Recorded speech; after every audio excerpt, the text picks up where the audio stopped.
Il ricordo più caro che ho del tagliamento è quando andai per la prima volta a incontrare il gruppo di ricercatori europei che stavano appunto iniziando le loro ricerche, erano 96 mi sembra, con Clement, che aveva qualche difficoltà a comunicare con la gente del luogo perché avevano paura che facessero delle cose strane, poiché non riuscivano ancora a comunicare se non in inglese. E quindi mi chiesero di dire che loro stavano solo facendo della ricerca e che non avrebbero diciamo coinvolto la popolazione né avrebbero interferito con il loro lavoro in qualsiasi diciamo politica o gestione sul territorio. Poi invece Clement Tochner fece anche tutta una serie di amicizie sul luogo e quindi insomma si integrò bene perché lavorò per molti anni sul tagliamento. Fino a poco tempo fa insomma ha fatto per anni ricerche con gruppi da non solo tutta Europa ma anche da paesi extraeuropei.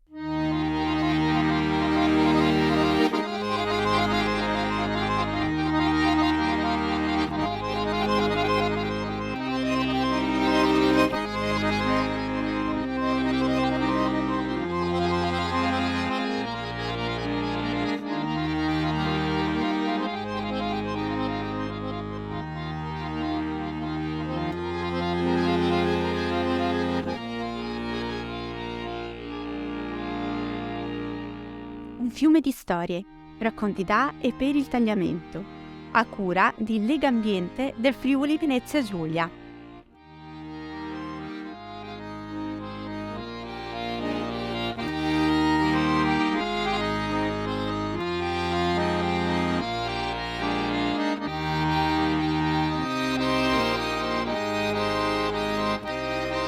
Bruna Gumiero è un'ecologa fluviale.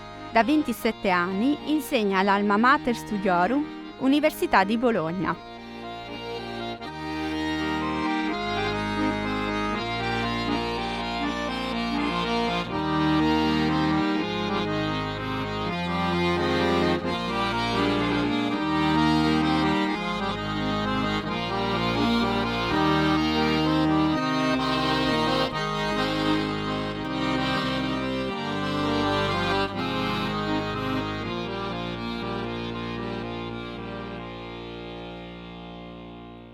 Il fiume, soprattutto ai giorni nostri che noi cerchiamo la resilienza, l'adattabilità, ecco il fiume è proprio l'esempio massimo di resilienza di un ecosistema. È un ecosistema che cambia sempre perché la portata cambia anche durante lo stesso giorno, durante le 24 ore può cambiare, sicuramente cambia molto da una stagione all'altra e quindi nel suo insieme si è evoluto e tutte le comunità che vivono nel fiume si sono evolute per adattarsi a situazioni estreme e situazioni molto variabili. Quindi ha molto da insegnarci un fiume naturale.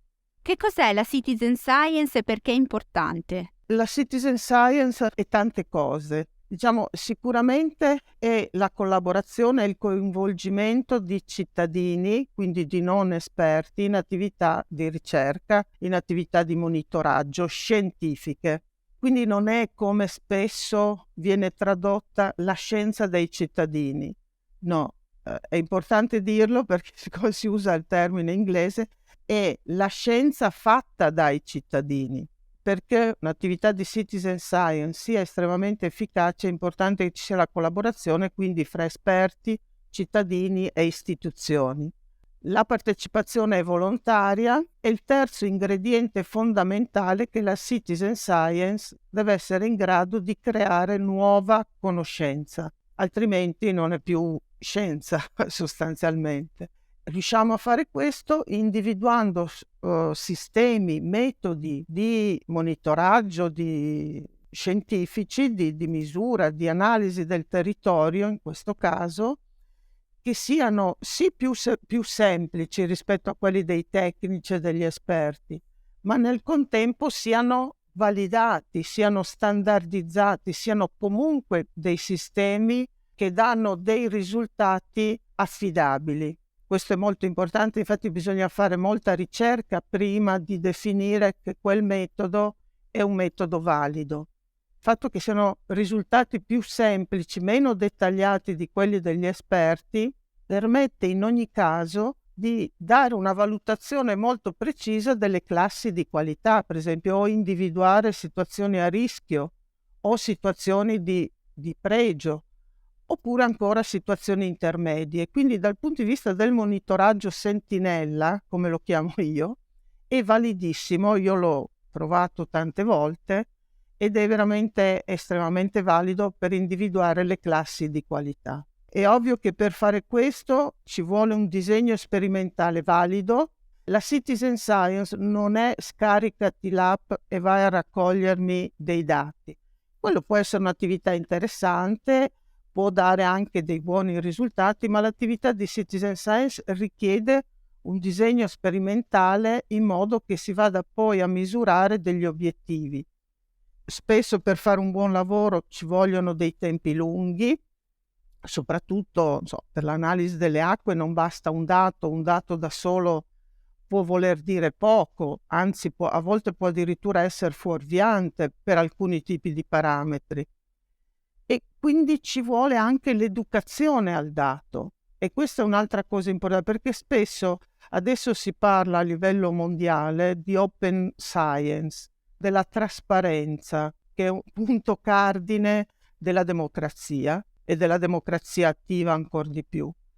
Perché però ci sia un open science, quindi una scienza aperta per tutti e che tutti siano in grado di usufruirne, è importante che il cittadino impari anche a comprendere, a leggere i dati, perché con questa scusa molte delle nostre istituzioni non rendono fruibile quello che loro misurano, perché dicono poi c'è allarmismo e poi la gente non capisce.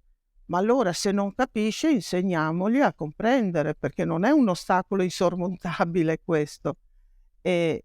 Vabbè, ovviamente se si fa fin dalle scuole questo è estremamente vantaggioso, ma durante un'attività di citizen science io questo per esempio lo faccio sempre perché ritengo sia importante, quindi fare il disegno sperimentale con i cittadini, capire dove campionare, quando campionare, come campionare e poi analizzare i dati assieme per capirne il significato.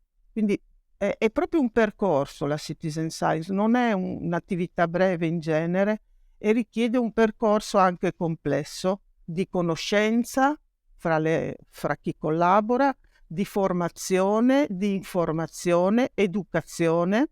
Poi c'è l'attività in campo che deve essere autonoma, almeno dopo la formazione i cittadini devono essere in grado di proseguire il loro rilievo di dati da soli e alla fine c'è la restituzione dei dati e l'analisi, lo studio dei dati assieme di nuovo. Questo percorso alla fine dà dei risultati veramente consistenti, sia dal punto di vista sociale ma anche dal punto di vista scientifico. Quindi ci sono tanti benefici, ma è necessario fare un percorso completo. Quali sono le esperienze di citizen science più significative a livello europeo? Insomma, cosa bolle in pentola? Tantissimo, sono pentole che bollono ovunque. Vi do solo un'informazione, esiste anche una associazione europea di citizen science che si chiama EXA, che è nata nel 2013, quindi il prossimo anno, nel 23, faranno i 10 anni di questa associazione che è attivissima e oltretutto ha anche contribuito a far nascere nei diversi stati membri delle associazioni nazionali. Ad esempio in Italia, vi do uno scoop, noi metteremo la firma sul nostro statuto, che adesso è finito, e nascerà l'Associazione Italiana di Citizen Science. La faremo a Roma, da febbraio, esisterà ufficialmente l'Associazione Italiana di Citizen Science, ma così come in Austria, come in Germania, in Inghilterra, eccetera. Quindi oramai quasi tutti gli stati membri ce l'hanno. In più, anche nel sito della Comunità Europea c'è una parte, cioè un sito specifico per la citizen science. Giusto per darvi un'idea, nell'Horizon 2020, che è finito l'anno scorso, c'era una call specifica per progetti sulla citizen science. Quest'anno non c'è più una call specifica per questo, ma sicuramente la citizen science è un ingrediente nei progetti europei che dà moltissimo punteggio e ci si aspetta che sia quasi sempre inserita. Quindi c'è tantissima attenzione, c'è tantissimo interesse, non solo in Europa ma in tutto il mondo. Addirittura anche in Africa è molto attiva, c'è un'associazione africana di citizen science.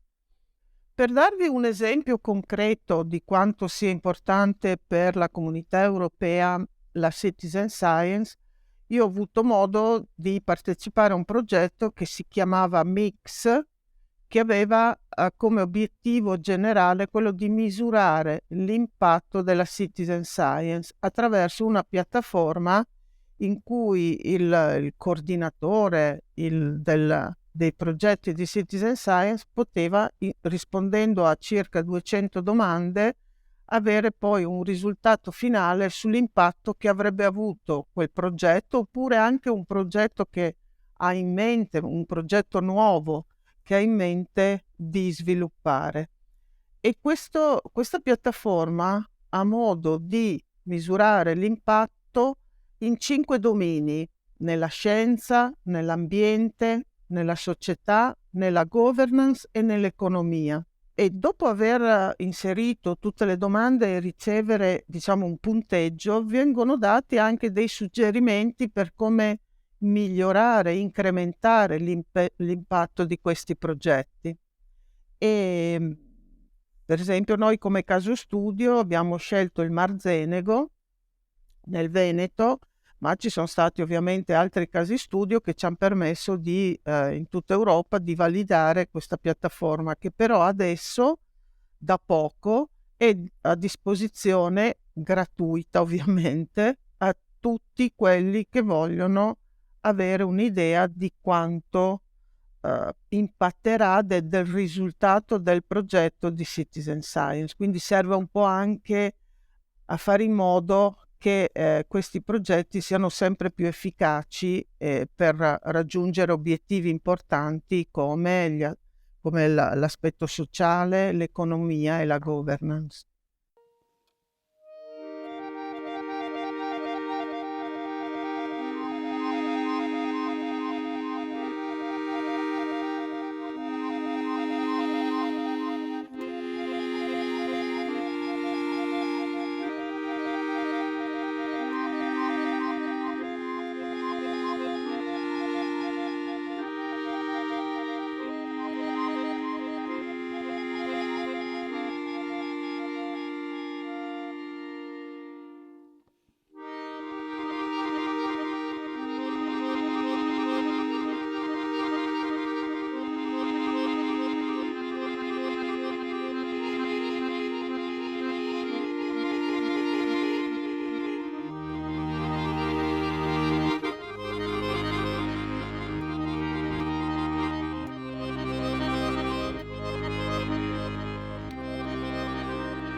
Quali sono le esperienze di citizen science che si possono fare lungo un corridoio fluviale?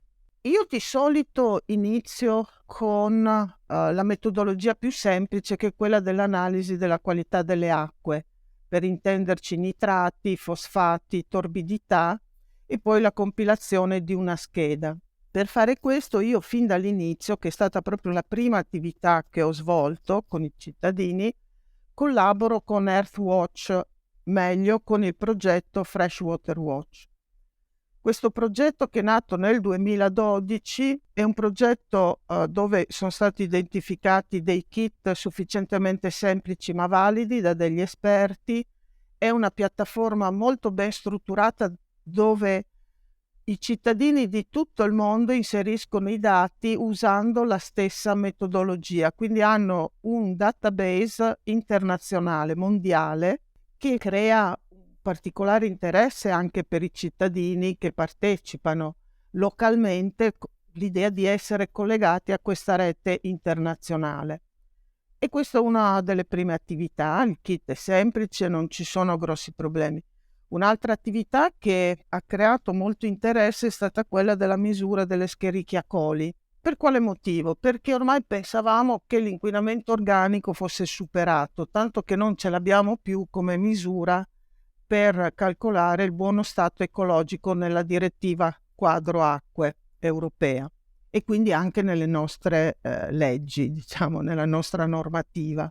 Tuttavia, proprio attraverso attività di citizen science e anche leggendo vari paper scientifici internazionali, ci si è resi conto che in realtà questo inquinamento è addirittura più preoccupante di quello inorganico da nutrienti, per intenderci, tipo i nitrati, in cui c'è addirittura una direttiva che è stata inserita nella direttiva quadro acque, ma che esisteva dal 91. E questo perché? Perché abbiamo molti scolmatori che raccolgono acque miste, quindi durante forti precipitazioni arrivano una quantità di acqua dai tetti, dalle grondaie, dai tombini, che non riescono poi a mandare ai nostri impianti di depurazione, e quindi, anche se diluita, questi scolmatori rilasciano queste acque miste sui nostri fiumi. Poi i depuratori, ci sono depuratori piccoli che o non funzionano bene, non hanno la stessa attenzione degli altri, o comunque gli manca il settore terziario, non riescono ad effettuare una depurazione completa, e poi ancora case che scaricano direttamente sul fiume. E infine, purtroppo, il quarto motivo è il fatto che noi non abbiamo più fiumi naturali e quindi non hanno le capacità, che di solito sono estremamente elevate, di autodepurazione. Un fiume naturale ha delle capacità di autodepurazione elevatissime, un fiume alterato le perde in buona parte, perché non c'è più la comunità, perché per tanti motivi che insomma ci vorrebbe un podcast solo per quello. C'è un progetto che lei vorrebbe realizzare sul tagliamento? Qualcosa che magari è stato iniziato e vorrebbe portare avanti? Oppure qualcosa che invece ancora non è mai stato fatto e invece vorrebbe fare? Io non ho fatto nessun progetto di citizen science sul tagliamento, e colgo l'occasione invece per aggiungere un'altra attività che faccio e che sarebbe molto interessante sul tagliamento, che è quello del monitoraggio della vegetazione riparia. Il fiume ha bisogno di un suo territorio, che è il corridoio fluviale. Spesso manca, però noi dovremmo o conservarlo dove c'è o ripristinarlo dove non c'è, e di conseguenza fare un'analisi della vegetazione riparia è estremamente importante. E il tagliamento, ancora una volta, sarebbe un sito di riferimento, perché sappiamo bene che le dinamiche in cui si sviluppa anche il bosco ripario, che è molto legato alle dinamiche del fiume, sono molto, molto naturali. Ecco, questo tipo di monitoraggio che faccio con i cittadini l'ho messo a punto assieme all'ISPRA nazionale, che ha fatto l'app, e quindi tutti i dati vanno in un database nazionale, e le finalità sono quelle di individuare la qualità del bosco ripario, non di biodiversità. Però ovviamente in un territorio come il tagliamento, oltre a fare questo tipo di monitoraggio, sarebbe molto interessante anche individuare le specie rare, che ce ne sono diverse, e poter fare un monitoraggio proprio specifico per questa tipologia di piante, perché è proprio un corridoio particolare il tagliamento, che va dalle Alpi fino al mare, quindi attraversa una varietà anche di territori, di climi, di caratteristiche geografiche molto interessanti, e anche quello potrebbe dare dei risultati interessanti sia per i cittadini ma anche per i botanici, insomma, in generale. Lei prima diceva che le app non sono citizen science. Dunque, qual è la differenza con l'app che ha realizzato insieme all'ISPRA? L'app ci vuole, ma l'app è solo uno strumento del percorso che si deve fare. Perché ci vuole l'app? Intanto perché ha una georeferenziazione di solito molto precisa, ed è fondamentale, perché un dato, dire che ho trovato quella pianta sul tagliamento e non sapere esattamente dove, oppure fare un'analisi dell'acqua sul tagliamento ma non sapere esattamente dove, perde in gran parte il significato del dato stesso. Quindi la georeferenziazione è fondamentale per la validità del dato, e questo ce lo dà l'app, anche se si possono trovare altri metodi, ma insomma direi che lo strumento migliore è poi raccoglie e invia direttamente i dati a un database su cui poi si possono fare le analisi, tutto quello. Quindi è sicuramente, a mio parere, uno strumento indispensabile, ma è solo una piccola parte del percorso. Come trovate i cittadini che aderiscono ai vostri progetti? Allora, la cosa bella della Citizen Science è che è sempre diversa. Dopo 4-5 anni di progetti ho avuto diverse esperienze, da quella che io, che sono all'interno di un progetto europeo, vado nel posto perché ritengo quello possa essere un buon caso studio per il mio progetto europeo, oppure il progetto che sto facendo qui dove abito, a San Lazzaro, vicino a Bologna, dove il comune mi ha chiesto se potevo fare queste attività, o ancora dei cittadini vicini a San Lazzaro che, sapendo che facevo questo tipo di attività qui, hanno chiesto loro di farlo. Quindi la cosa bella è che a volte sono i cittadini stessi che chiedono a me di sviluppare un progetto di Citizen Science. Quando devo essere io però a far partire un progetto, mi rivolgo spesso alle associazioni ambientaliste, culturali o sportive ricreative, e devo dire che le associazioni culturali sono quelle che rispondono meglio, perché hanno molta curiosità per il territorio e hanno poca conoscenza dal punto di vista ambientale. Quindi manifestano questo desiderio di conoscenza e vogliono partecipare, e spesso sono fra quelli più attivi, anche per tempi lunghi. Avete ascoltato Un fiume di storie, racconti da e per il tagliamento, un podcast a cura di Legambiente del Friuli Venezia Giulia. Ospite Bruna Gumiero, regia voce e suono Elisa Baioni, brano musicale Tagliamento di Paolo Forte.